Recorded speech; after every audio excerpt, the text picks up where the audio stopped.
What's going on, guys? TheBionicScoop here, and I am very excited. Number one, it's been a month with the Z Fold 2, and number two, I get to go to a live wrestling show today.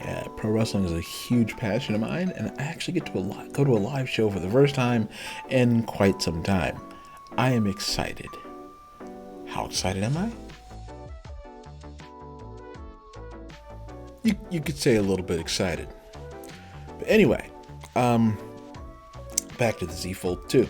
So there's a wonderful quote. Well, it's not really wonderful because of the circumstances of the quote, but by Donald Rumsfeld.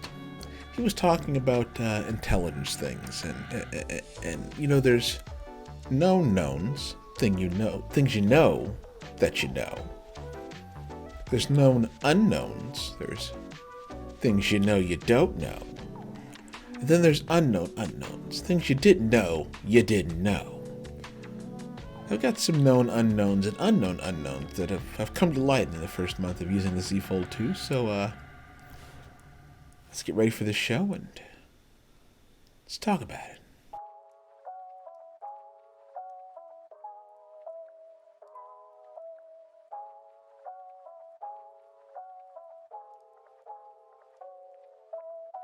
Alright, let's kick things off with a known unknown.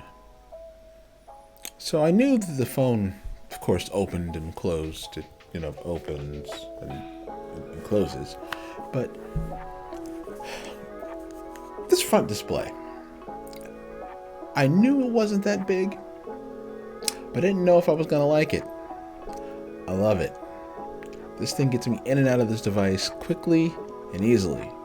I don't have to open it all the time. I can get everything done from this front screen, and that's huge for me. I wanted something that when I didn't need the giant space, I could just use those little small space, and it covered everything. And actually, this front display for me, it's wonderful. It works great. I use it all the time. I actually don't open up the phone as much as I thought I was going to. Perfect use case scenario is if I get a work email, if it's something I can answer quickly, or I don't need any other programs, I'll answer it from the front screen, one-handed, no problem. Life goes on. But if it's something that's a bit more intense, I crack it open, and that leads to one of my unknowns. I didn't know if I was going to crack it open, if I was going to like it. I mean, now it becomes a two-handed device at times.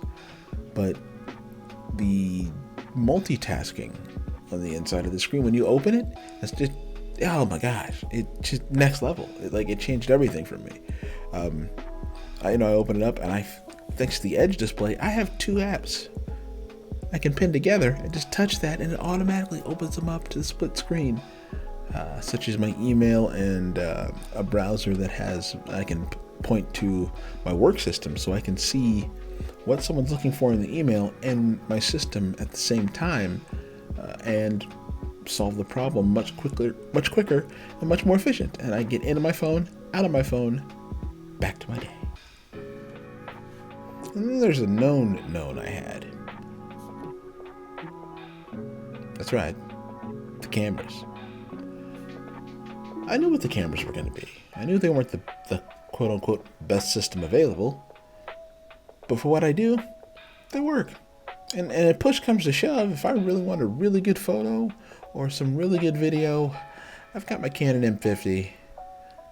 I've got my A6000 that we're shooting on now for this talking head section. I've got plenty of camera power to do what I need to do and get it done.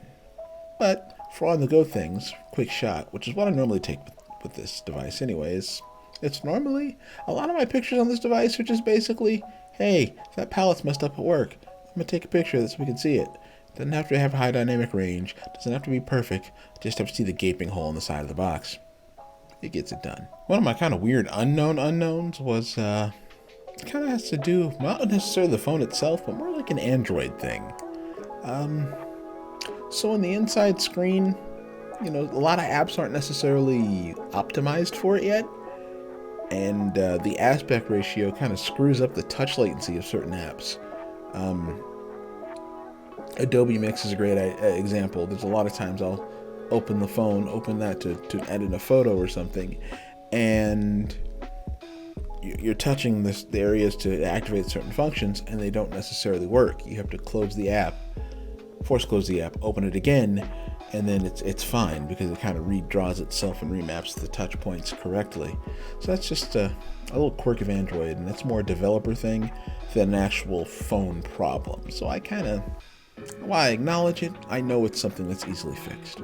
And honestly, one of my most surprising unknowns was the battery. I mean, I've talked about this several times before. I should just be called BionicScoop, the battery killer. Because I push batteries with the way my use case always pushes a battery. And the battery on the Z Fold 2 it's gotten me through the whole day. I get home around 6 o'clock after a day I've been gone since I ate off the charger. And yeah, it still got about 25 to 30% left. If I need to charge it, it's got quick charging. I throw it on the charger, 25-30 minutes. I've got enough juice to get me through the night. If I want to go out and get some photos or hit the strip or Fremont, I've still got juice left. Gets me through the night. I get home, plug it up overnight. I'm back to normal the next day. Off we go. Well, that was fun. The next day, I had a blast at the show. Great time, phenomenal wrestling. I loved it. It was great. But I guess we'll wrap this up. I was gonna throw some footage of the pictures I took, but I don't want to make the video any longer. Check out my socials; they're there. But yeah, that's gonna be about it. This has been a great device for the first month, and I'm looking forward to using it even more. It's gonna remain my daily driver because I can't see myself using anything else right now. So you guys take care. Remember, your health is your responsibility. It's up to you to make those choices that are important to you. That's all I got. BionicScoop out. Take care.